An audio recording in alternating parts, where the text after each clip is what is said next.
প্রসূতিদের স্বস্তি দিতে হাসপাতালে শীতাতপ নিয়ন্ত্রিত পরিকাঠামোর উন্নতি। দক্ষিণ চব্বিশ পরগনার প্রান্তিক ভূমি গঙ্গাসাগরে হাসপাতালের আশাতীত উন্নতি হয়েছে। স্বাধীনতা দিবসে রুদ্রনগর গ্রামীণ হাসপাতালের মুকুটে যুক্ত হল নতুন পালক। গঙ্গাসাগরের রুদ্রনগর হাসপাতালে বসতে চলেছে এসি। প্রশাসনের তরফে দেওয়া তথ্যে স্পষ্ট, প্রসূতি মায়েদের সমস্ত পরিষেবা মিলছে সাগর গ্রামীণ হাসপাতালে। গর্ভবতী মায়েদের জন্য সপ্তাহের 7 দিন অস্ত্রোপচারের সুবিধা হয়েছে। মূল ভূখণ্ডের সঙ্গে সম্পূর্ণ বিচ্ছিন্ন একটি দ্বীপ হল গঙ্গাসাগর। সেই গঙ্গাসাগরে গর্ভবতী ও প্রসূতি মায়েদের গুরুতর কোনো অসুবিধা হলে মুড়িগঙ্গা নদী পেরিয়ে আগে যেতে হতো কাকদ্বীপে। প্রাকৃতিক বিপর্যয় হলে যন্ত্রণাকাতর মায়েদের বেদনা বাড়ত।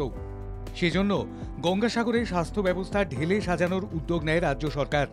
মুখ্যমন্ত্রী মমতা বন্দ্যোপাধ্যায়ের নির্দেশে গঙ্গাসাগরের দ্বীপ এলাকার বাসিন্দাদের চিকিৎসার ব্যবস্থার জন্য সাগর গ্রামীণ হাসপাতালকে ঢেলে সাজানো হয়েছে। হাসপাতালটি 30 বেড থেকে বেড়ে 60 বেড করার উদ্যোগ নেওয়া হয়েছে। এর ফলে প্রসূতিতে সিজার করা যায়। প্রশাসনের তরফে দেওয়া তথ্যে আরও জানানো হয়েছে, জেলা হাসপাতালের পরিকাঠামোর উন্নতিতে কলকাতায় আসার ঝোঁক কমছে। গর্ভবতী মহিলাদের 7 দিনই জেলা হাসপাতালে কঠিন অপারেশনের অত্যাধুনিক ব্যবস্থা। ঝুঁকিপূর্ণ অপারেশন করার লক্ষ্যে নিয়োগ পর্যাপ্ত শল্য চিকিৎসক। ডায়মন্ড হারবার কাকদ্বীপ বারুইপুর হাসপাতালের মতোই গ্রামীণ হাসপাতালে দ্রুত পরিষেবা প্রদান। স্বাধীনতা দিবসে স্বাস্থ্য ব্যবস্থার উন্নতির দিকটি তুলে ধরেন সুন্দরবন উন্নয়ন মন্ত্রী বঙ্কিম হাজরা। বীর জওয়ানদের অমর কীর্তি থেকে শুরু করে মুক্তি সংগ্রামীদের জীবন বাজি রেখে লড়াইকে পাথেয় করে উন্নয়নমুখী বার্তা দেন তিনি। স্বাধীনতা দিবস আমরা পালন করছি।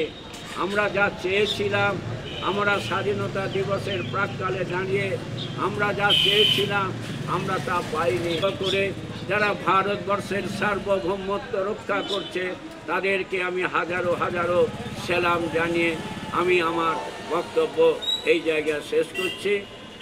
জয় হিন্দ, বন্দে মাতরম, নেতাজি সুভাষচন্দ্র বসু কি জয়। রাজ্যের সুন্দরবন উন্নয়ন মন্ত্রী বঙ্কিমচন্দ্র হাজরা আরও বলেন, ডায়মন্ড হারবার লোকসভা কেন্দ্রের সাংসদ অভিষেক বন্দ্যোপাধ্যায়ের তরফ থেকে রুদ্রনগর গ্রামীণ হাসপাতালের জন্য একটি বড় অ্যাম্বুলেন্সের ব্যবস্থা করা হবে। এর ফলে খুব সহজে একসঙ্গে বহু রোগী যাতায়াত করতে পারবে। আর মন্ত্রীর এই আশ্বাস পাওয়ার পর খুশি রোগী ও পরিবারের লোকজন।